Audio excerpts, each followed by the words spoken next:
All right, let's dive right into this explainer. Today, we're exploring the concept of prison abolition, looking closely at its historical roots and some really fascinating modern strategies outlined in our source texts. We're going to be focusing heavily on the highly influential book We Do This Till We Free Us by Mariame Kaba, alongside some absolutely foundational writings by George L. Jackson and Assata Shakur. And what's really interesting here is that the authors present this not just as a narrow discussion about closing prisons, but as a profound, wide-open look at how we, as a society, define safety, community, and justice. To really wrap our heads around this complex topic, we'll be breaking it down into 5 key areas. We're going to start with the historical context of the Black radical tradition, then look at the reality of surviving the carceral state. From there, we'll unpack Mariame Kaba's abolitionist blueprint, see how the text reframes harm and safety, and finally, we'll explore this really powerful concept of hope as a discipline. So, starting us off with Section 1, the Black radical tradition.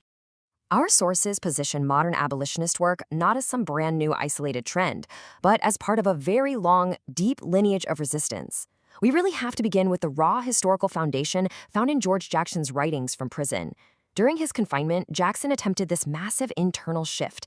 He basically took what the system deemed a criminal mentality and transformed it into a revolutionary one through just intense, relentless study.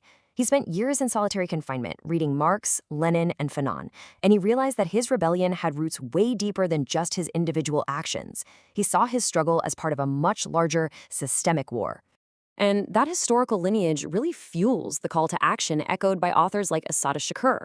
Shakur writes about hiding in the bush when slave masters came, about rebellions on slave ships. It's described as an unbroken continuum.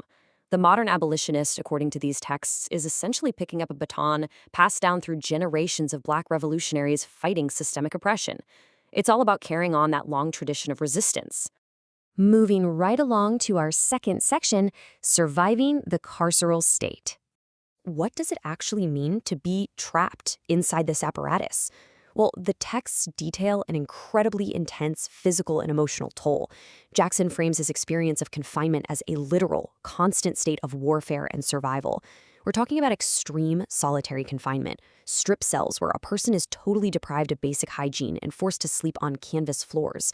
Jackson describes the totalitarian nature of the prison, where every single aspect of life is controlled, and the deep, lasting psychological impact of that isolation.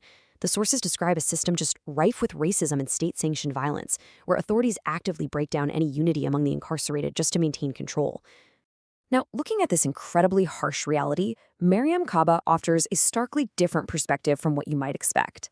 As she explicitly states, the system isn't broken. The sources argue that the prison system actually functions exactly as it was intended to. It's designed to reproduce inequality, maintain white supremacy, and manage marginalized populations. So the authors argue that framing it as a broken system that just needs some simple reforms, like better training or slightly nicer cells, completely misses the fundamental reality of its design. Having established those harsh realities, we now pivot to part 3, the abolitionist blueprint. If the system is functioning exactly as designed to oppress, how do organizers actually respond?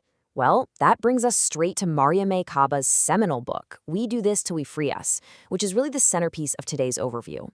The sources position this book as a highly practical guide for how organizers are responding to the carceral state today.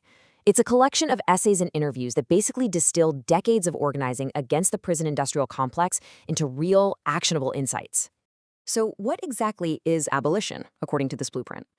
It's defined as a long-term project to dismantle prisons, policing, and surveillance. But, and this is a really crucial but, it's equally about creating new institutions that, according to Kaba, actually keep communities safe.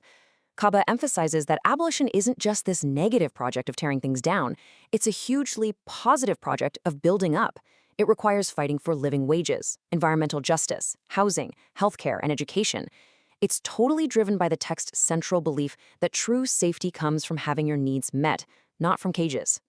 And you can really see this action-oriented mindset in the subtitle of Kaba's book, Abolitionist Organizing and Transforming Justice.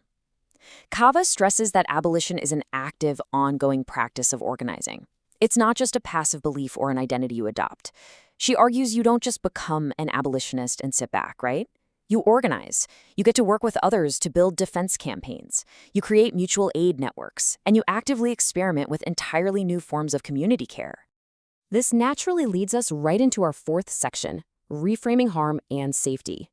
Because you might be wondering, if society dismantles prisons and police, how do communities handle the very real harm that people cause each other?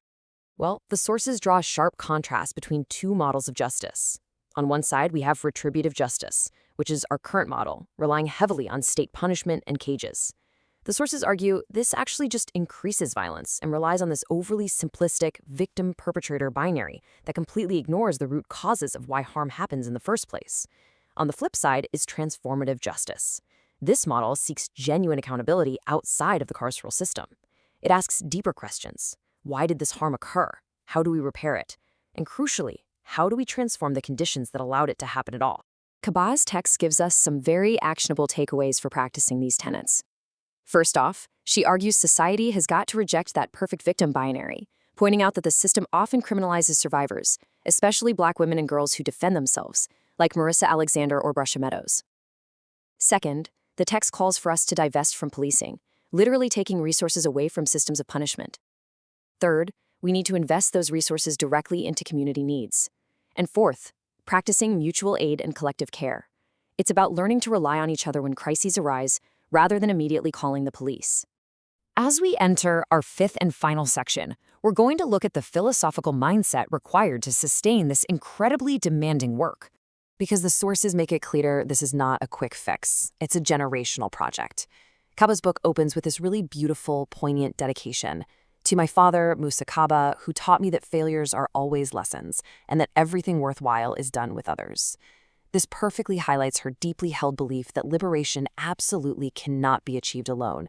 It requires internationalism, community, and recognizing that failure isn't the end of the road. It's just a necessary part of growth. Her father, who is deeply involved in the independence struggle in Guinea, clearly instilled in her the understanding that collective struggle is quite literally the only way forward.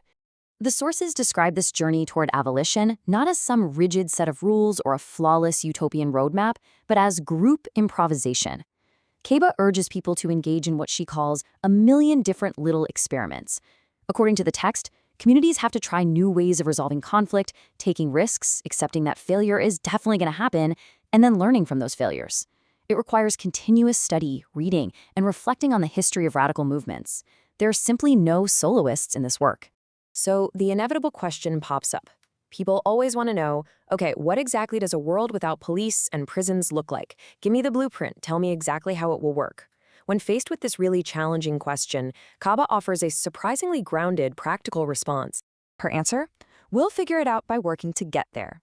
Instead of trying to provide a perfect, prepackaged utopian map, the text suggests that the answers are only going to be discovered through the actual, daily, messy work of community organizing. Kaba suggests that society doesn't have all the answers right now simply because we've never lived in a world without these systems. The act of organizing, of building those million little experiments we talked about, is what she believes will eventually reveal the shape of a truly liberated society. And we want to leave you with this final, truly provocative thought from Kaba. Hope is a discipline.